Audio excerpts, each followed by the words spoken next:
এখন রান্না বসিয়ে দিয়েছি। এই ভাত হচ্ছে এদিকে, তো এদিকে আমি চিকেনটা বানিয়ে নেব। চিকেনটা আমি একদম অন্যরকমভাবে বানাবো। এখানে চিকেন আমি ধুয়ে নিয়েছি, এখানে আলু নিয়েছি ধুয়ে, পেঁয়াজ কুচি, টমেটো কুচি, এখানে আদা রসুন একসাথে পেস্ট করে নিয়েছি। তো দেখুন গ্যাসটা জ্বালিয়ে নিয়েছি।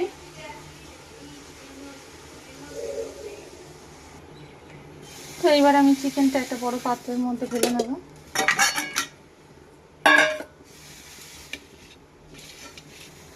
এবারে আমি এর মধ্যে দিয়ে দেবো পেঁয়াজ কুচিগুলো।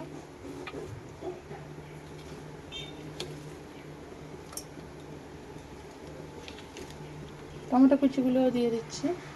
দেখুন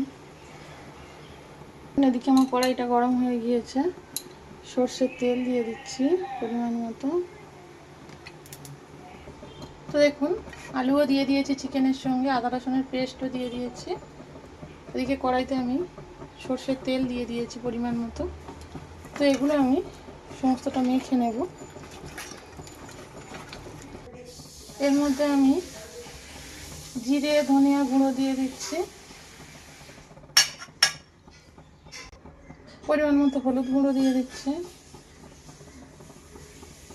লঙ্কার গুঁড়োটাও আপনারা পরিমাণ মতো দিয়ে দেবেন। তো আবারও ভালোভাবে মেখে নেব।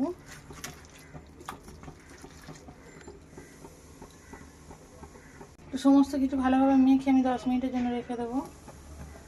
তো এদিকে আমার তেলটা গরম হয়ে গিয়েছে। আমি আজকে পিতলের কড়াইতে রান্না করছি। দেখুন এতে খাবারের টেস্ট আরও বেড়ে যায়।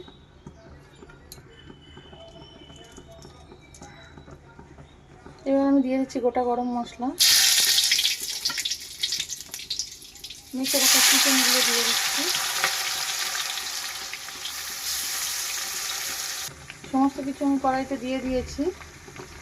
গ্যাস ওভেনটা একটু জোরে দিয়ে দিতে হবে। এটা আমি ভালো করে 15 থেকে 20 মিনিট সময় ধরে কষিয়ে নেব।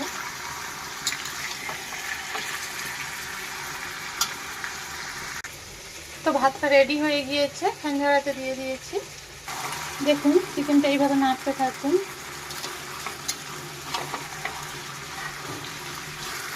কিছুক্ষণ কষিয়ে নেওয়ার পর এবার আমি ঢাকনা দিয়ে ঢেকে রেখে দেবো 10 মিনিটের জন্য।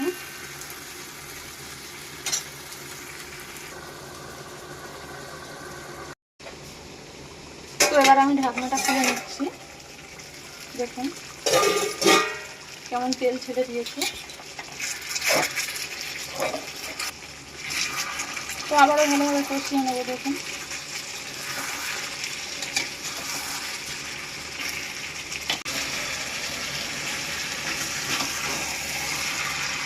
চিকেন কারি মশলা দিয়ে দিচ্ছি। তো আবারও ভালোভাবে কষিয়ে নেব।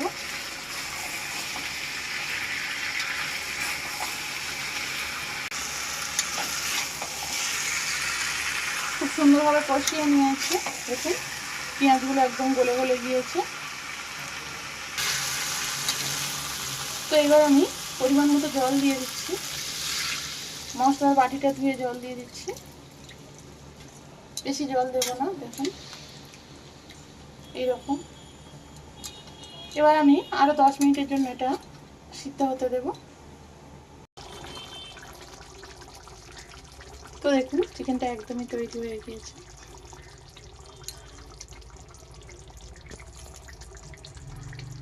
এই চিকেন কষা ভাত বা রুটির সাথে দারুণ লাগবে। রুটি, পরোটা, লুচি সব কিছু দিয়েই ভালো লাগবে। তো আমার এই রেসিপিটা ভালো লাগলে একটা লাইক, শেয়ার এবং সাবস্ক্রাইব করে পাশে থাকবেন। তো আজকের মতো আমার ভিডিওটা আমি এখানেই শেষ করছি।